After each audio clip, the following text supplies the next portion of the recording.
Friends, நம்மளோட விஜய் டிவியில் போயிட்டுருக்க மகாநதி சீரியல் நேற்றுக்கு கொஞ்சம் ஹெல்த் இஷ்யூஸ்னால வீடியோ போட முடியல, சாரி. இன்றைக்கி தான் 2 எபிசோட்ஸுமே பார்த்தேன். அதனால தான் வந்து நேற்றுக்கு ரிவ்யூ வீடியோ போடலை. இன்றைக்கி 2 எபிசோடும் பார்த்தேன் இல்லையா, அப்படியே ஒரு கிளான்ஸ் வந்து என்ன நடந்துச்சு அப்படின்னு 2 நாளோடதும் பார்த்துடலாம். நல்லா இருந்தது, உண்மையாகவே அழகான ஒரு எபிசோடாக இருந்துச்சு. இங்கே விஜய் மாமியாரை பார்க்குறதுக்காக வீட்டுக்கு வராரு இல்லையா, வீட்டுக்கு வந்து மாமியார்கிட்ட பேசிட்டு போகிறாரு. மாமியார்கிட்ட இந்த மாதிரிலாம் காவேரி பேசினதை நினச்சி வருத்தப்படுறாரு. இல்லை அத்தை, இனிமேல் நான் அவளை டிஸ்டர்ப் பண்ணல, அவளை தொல்லை பண்ணக்கூடாதுன்னு நான் இருக்கேன் அப்படிங்கிற மாதிரி சொல்கிறாரு. அதை கேட்டுட்டு அத்தைக்கு ஒரு பயம், என்னடா வேணான்னு நம்ம மகளை முடிவு பண்ணிட்டாரா அப்படிங்கிற மாதிரி. அப்படியெல்லாம் இல்லை அத்தை, நானும் இங்கே தான் இருக்க போகிறேன், அவளும் இதே காஞ்சிபுரமில் தான் இருக்க போகிறான், நாங்கள் எப்போ சேர்றோமோ அப்போ சேர்ந்துட்டு போகிறோம் அப்படிங்கிற மாதிரி சொல்கிறாங்க.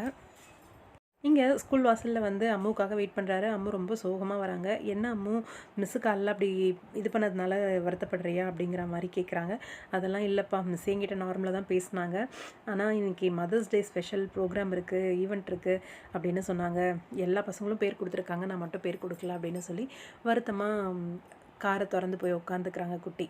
அதுக்கு முன்னாடியே வந்து அதாவது அந்த பொண்ணு வீட்டிலேருந்து ஆளுங்க வந்து விஜயை பார்க்குறதுக்காக வராங்க. விஜய் வந்து மனசு கஷ்டப்படாத அளவுக்கு மேம்போக்காக ஒரு விஷயத்த சொல்லிடுறாரு.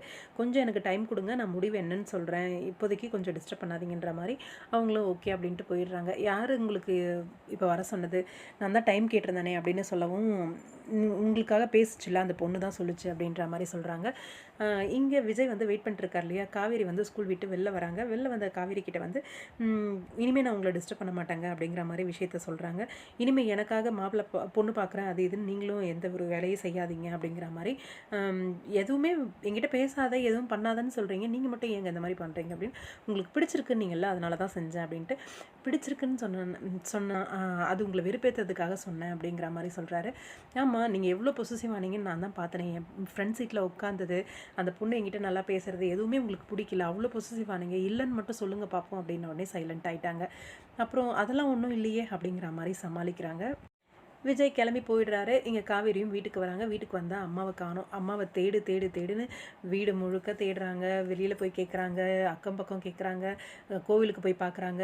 காவேரியோட அழுகை ரொம்ப வருத்தமாக இருந்துச்சு. ஏன்னா அம்மா தான் உலகமே, அம்மா இல்லை அப்படின்னு உடனே ரொம்ப வருத்தம். நான் காலைல பேசினது தான் தப்பாக போச்சுன்னு அக்கா தங்கச்சிக்கிட்டலாம் பேசுகிறாங்க. அவங்களும் வந்து தெரியல அப்படின்னு சொல்லவும் இன்னும் பயம் வந்து ஜாஸ்தி ஆயிடுது. எங்கே போயிருப்பாங்கன்னு தெரியலையே, இந்த நேரம் நம்மளுக்கு ஹெல்ப் பண்ணோன்னா இவர் மட்டும்தான், இவர் கால் அடிப்போம் அப்படிங்கிற மாதிரி விஜயோட நினைப்பு தான் வருது. விஜய்க்கு கால் அடித்து அழறாங்க. என்ன ஆச்சுன்னு சொல்லுங்கள், ஏன் அழறீங்க அப்படின்னு கேட்கவும், அம்மா இந்த மாதிரி வீட்டில் இல்லை அப்படின்ற மாதிரி விஷயத்த வந்து சொல்கிறாங்க. சொன்ன உடனே நான் உடனே வரேன் அப்படின்னு சொல்லி விஜய் வந்து நிற்கிறாரு காவேரிக்காக. வந்து நின்ன உடனே பார்த்துட்டு, அம்மா எங்கே போனாங்கன்னே தெரியல, காலையில் கொஞ்சம் கோவமாக பேசிட்டேன், அதனால் கிளம்பிட்டாங்களா என்னன்னு தெரியல அப்படிங்கிற மாதிரி காவேரி ஃபீல் பண்ணிகிட்ருக்காங்க. வாங்க போய் தேடுவோம், ஒன்றும் பிரச்சனை இல்லை, இங்கே தான் எங்கேயாவது இருப்பாங்க அப்படின்ற மாதிரி.